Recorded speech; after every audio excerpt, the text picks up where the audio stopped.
ఏపీలో రాజకీయాలు రోజు రోజుకు వేడెక్కుతున్నాయి. తాజాగా మచిలీపట్నం నియోజకవర్గంలో చోటు చేసుకున్న ఒక ఘటన తీవ్ర ఉద్రిక్తతకు దారితీసింది. జనసేన అధ్యక్షుడు పవన్ కళ్యాణ్ విమర్శించారన్న ఆరోపణతో ఒక ఆర్ఎంపీ వైద్యుడి ఇంటిపై 100 మందికి పైగా జనసేన కార్యకర్తలు దాడి చేశారు. ఈ దాడిలో ఇంటిని ధ్వంసం చేయడమే కాకుండా సదరు వైద్యుడిని కొట్టి మోకాళ్లపై కూర్చోబెట్టి బలవంతంగా క్షమాపణలు చెప్పించడం ఇప్పుడు రాష్ట్ర వ్యాప్తంగా కలకలం రేపుతోంది. తాళ్లపాలెం పంచాయతీకి చెందిన ఆర్ఎంపీ వైద్యుడు పోతుమూడి గిరిధర్ కుమార్ ఇటీవల వైఎస్ఆర్సీపీ చేపట్టిన అన్నదాత పోరు కార్యక్రమంలో పాల్గొని యూరియా కష్టాలపై పవన్ కళ్యాణ్ విమర్శించారు. ఈ విమర్శలను తట్టుకోలేకపోయిన జనసేన కార్యకర్తలు గిరిధర్ ఇంటిపై దాడికి తెగబడ్డారు.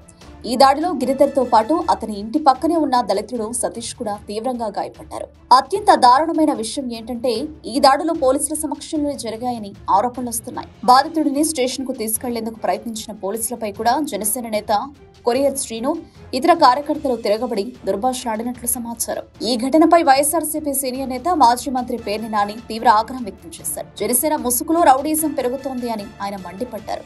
గిరిధర్ ఒక రజక సామాజిక వర్గానికి చెందిన వ్యక్తి కాబట్టి చిన్నచూపు చూసి దాడి చేశారని ఆరోపించారు. పవన్ విమర్శించే వారిలో ఇతర కులాల వారు కూడా ఉన్నారు. వారిపై మాత్రం మీరు దాడి చేయలేరు, బలహీనులే మీకు కనిపిస్తారా అని పేర్ని నాని సూటిగా ప్రశ్నించారు.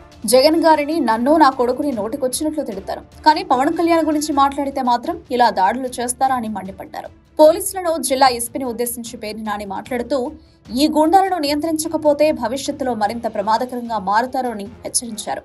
ఈ ఘటనపై వెంటనే కఠిన చర్యలు తీసుకోవాలని, దాడికి పాల్పడిన వారిని అరెస్టు చేయాలని డిమాండ్ చేశారు. ఈ దాడి ఘటన రాజకీయంగా తీవ్ర దుమారం రేపుతోంది. ప్రతిపక్షం గొంతు నొక్కే ప్రయత్నాలు జరుగుతున్నాయా అనే ప్రశ్నలు తలెత్తుతున్నాయి.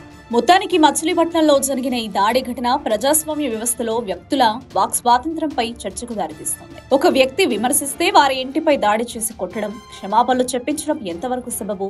దీనిపై ప్రభుత్వం ఎలా స్పందిస్తుంది అనే దాని మీదనే రాష్ట్రంలో లా అండ్ ఆర్డర్ పరిస్థితి ఎలా ఉందో అర్థమవుతుంది అనేది రాజకీయ విశ్లేషకుల అభిప్రాయం.